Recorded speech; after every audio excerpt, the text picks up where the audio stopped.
Pre, okay mga bossing. Well, mga bossing yan.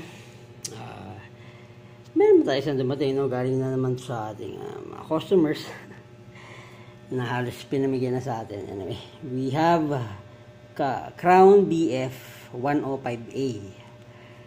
Ito yung halos kaparehas nung, kung natatandaan nyo yung BF 105B natin noon, siguro mga around 4 years ago, na naka-stand, no? Ito yung ano nun, siguro ito yung successor. Mas bago yung design nito kasi square lang yung box, and then 3-way siya, isang mid-range, isang tweeter. Yan yung woofer niya. Tapos yung design niya ganito, no? So itong cover na to, yan, kung nakikita niya yung mga butas na yan, dyan siya, parang mga bookshelves na speakers, yung mga cover niya. So same lang to, kasi yung BF natin noon na 105B, B nga ba yun? Parang ganun eh. Ay 450 watts max. So tingnan natin to. Apiya. So sabi niya,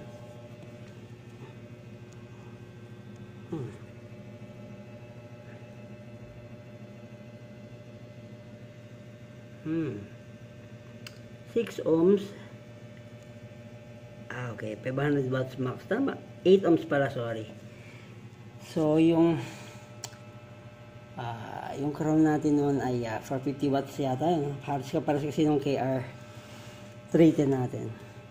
Ito may mga tama, although natural naman yan eh, at napabayaan na tong box na to.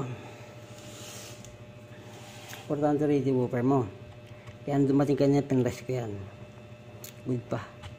Ang sayad, malambot. Siyempre marumi eh. Galing na halos sa basura yan eh.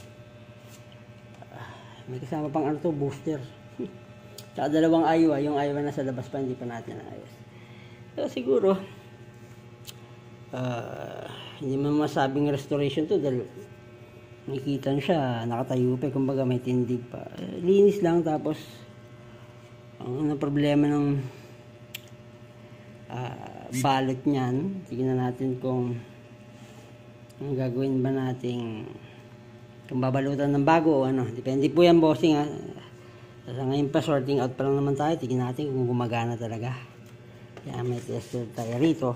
Tingnan natin yan. So ayan mga bossing, Crown BF 105A. Hindi to old school, hindi rin to new school, no? Sakto lang. Siguro mas successor nga ito ng ating Crown dati na BF 105B. Pero mas gusto ko lang ito kasi talagang 3-way. Kasi yung dati sabi 3-way, pero the system will say that 2-way lang kasi dalawang tweeter na nakalagay. Like ngayon, mid-range talaga isa at tweeter lang isa. So talagang ano siya, talagang 3-way system. Anyway, again, from Crown. Ano nangyari sa hindi na masyadong bugbog, no? Ang buhay yan. Ito yung may kabuhayan pa. BF 105A, 500 watt max, 8 ohms. Mga ganun natin mga bossing. Let's rock and roll.